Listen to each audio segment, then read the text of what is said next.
સુરતના સરથાણા વિસ્તારમાં 17 વર્ષીય બાળકી પાછલા 35 કરતાં વધારે સમયથી ગુમ છે તેવી સરથાણા પોલીસ સ્ટેશન ખાતે ફરિયાદ આપવામાં આવી, પરંતુ આજે 35 દિવસ વીત્યા છતાં પોલીસ તંત્ર દ્વારા હજુ કોઈ કાર્યવાહી કરવામાં આવી નથી। થોડા સમય પહેલા સરથાણા પોલીસ દ્વારા આ બનાવમાં બેદરકારી દાખવીને કોઈ યોગ્ય કામગીરી ન કરતા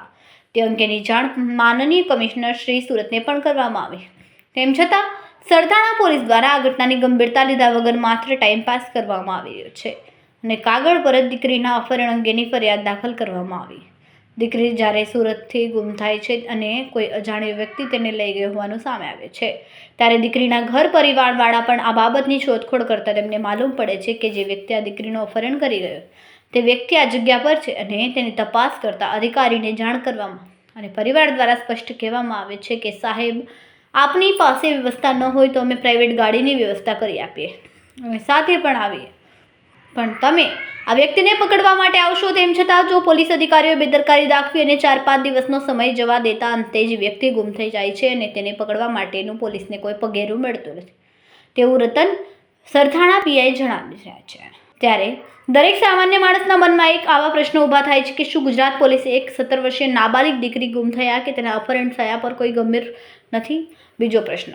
પોલીસ સાથે એટલી બધી સવલતો અને ટેકનોલોજી તેમ છતાં તેમણે તો કોઈ યોગ્ય પગેરું પડતું નથી, પરંતુ જ્યારે આ દીકરીના ઘર પરિવારવાળા જ યોગ્ય માહિતી મેળવીને પોલીસને આપે છે કે આ વ્યક્તિ આ જગ્યા પર છે, તેમ છતાં વ્યક્તિએ પકડવા માટેના કોઈ પ્રયાસ કરવામાં આવ્યા નથી, શા માટે? ધાર્મિક માલવિયા આવતીકાલ સાંજે સરથાણા પોલીસ સ્ટેશન ખાતે જોગાણી પરિવાર અને અકાળા ગામના ગ્રામજનોની સાથે એક પાટીદાર સમાજના યુવાન અને એક સામાજિક કાર્યકર તરીકે સરથાણા પોલીસ સ્ટેશન ખાતે ઉપસ્થિત થયા હતા। એ બનાવની આખી ઘટના એવી છે કે આજથી 35 દિવસ પહેલાં 17 વર્ષીય નાબાલિગ દીકરીનું સરથાણા પોલીસ સ્ટેશન હદ વિસ્તારમાંથી અપહરણ કરવામાં આવે છે અને આજે 35 દિવસ વીત્યા છતાં પોલીસને એ આરોપી પકડવાનું કોઈ પેગરું મળી રહ્યું નથી કે આરોપી નથી મળી રહ્યો અને એક નાબાલિગ દીકરીના અપહરણને આટલી બધી પોલીસ તંત્રની ગંભીરતા કંઈક ને કંઈક ગુજરાત પોલીસને છાંટા ઉડાડે છે કે એની સામે પ્રશ્ન ઊભા કરે છે।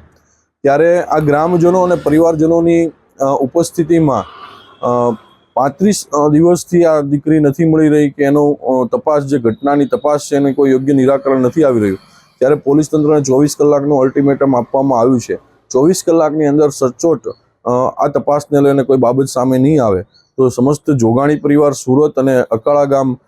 ના જે ગ્રામજનો છે એ તમામની સાથે સમસ્ત અહીંયા સુરતના પાટીદાર સમાજની વિવિધ સંસ્થાઓના સહયોગથી પોલીસ સ્ટેશન ખાતે એકત્ર થઈ અને પરિવારજનોની જે પણ કાંઈ માગણી કે જે પણ રીતે એમને આ લડાઈની અંદર આગળ વધવાનું છે એની અંદર અમે સંપૂર્ણ સહયોગ અને ટેકો આપશું। આખી ઘટનાની અંદર પોલીસ તંત્રની પણ કંઈક ને કંઈક ભૂંડી ભૂમિકા હોય એવું પણ સ્પષ્ટપણે લાગી રહ્યું છે, કારણ કે અપહરણની ઘટના બાદ 5 દિવસ સુધી સતત એ યુવાનનો કોન્ટેક્ટ નંબર શરૂ હતો, ફોન શરૂ હતો, પોલીસ તંત્ર દ્વારા એને ફોન કરી અને પોલીસ સ્ટેશન હાજર થવાની પણ વાત કરી હતી। આવી ગંભીર બેદરકારી આવી નાબાલિગ દીકરીની અપહરણની ઘટનામાં પોલીસ તંત્ર દાખવી રહ્યું છે। 5 દિવસ સુધી એમના લોકેશન મળવા છતાં અને પરિવારજનોએ સ્પષ્ટ વાત કરી હતી એમની કોઈ એવી પરિસ્થિતિ નથી, તેમ છતાં કે અમે પ્રાઇવેટ વાહન આપને કરી આપીએ અને આપ જ્યાં પણ આરોપી છે ત્યાં આપણે જઈ અને એને પકડી આવીએ, તેમ છતાં આજકાલ કરીને 5 દિવસનો સમય પસાર થઈ ગયો અને પોલીસ તંત્ર દ્વારા આરોપીને હાજર થવાનો ફોન કરવામાં આવતા આરોપી સતર્ક થઈ અને 35 દિવસથી હવે ગુમ થઈ ગયો છે અને હવે એના સુધી પહોંચવાનું કોઈ પેગરું પોલીસને મળી નથી રહ્યું। ત્યારે આ પ્રકારની ગંભીર બેદરકારીની અંદર પણ જે પણ અધિકારીઓની સંડોવણી હોય એની સામે પણ સખત કાર્યવાહી થાય એ પ્રકારની અમારી માગણી છે। કેમેરામેન સેનિલ વિરાણી સાથે વિશાલ છેઠા, માનવ પ્રભા ન્યૂઝ, સુરત। અમારા વિડિયોની નવી અપડેટ મેળવવા માટે સબસ્ક્રાઇબ કરો માનવ પ્રભા ન્યૂઝ ચેનલને,